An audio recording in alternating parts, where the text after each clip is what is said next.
Problem 1a wants us to graph the function y equals negative 2x minus 1 times x minus 4 times x plus 5. The first step is to find our roots. When we set the equation equal to 0, we know that the zero product property tells us that if any of our factors are equal to 0, the entire function is equal to 0. That means that we know that the value of x for our first factor would have to be 1/2, because 2 times 1/2 is 1, and 1 minus 1 is 0.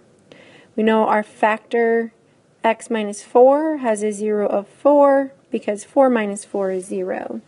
We know our factor x plus 5 has a 0 of negative 5, because negative 5 plus 5 is 0.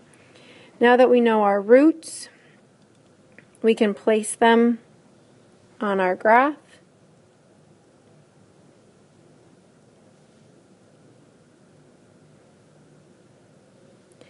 We have a root at 1, 2, 3, 4, a root at 1/2, and a root at negative 5.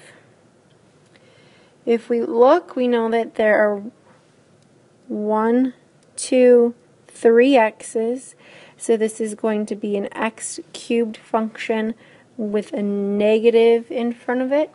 That tells us that our end behaviors are going to be up and down.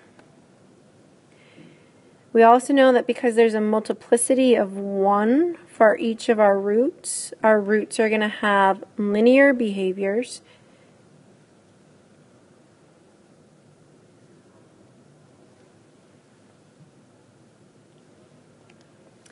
And we can also figure out that our y-intercept is the product of all of our constants. So negative 1 times negative 4 is 4 times 5 is 20, but that's going to be a negative 20, so then we can put a y-intercept down here at negative 20.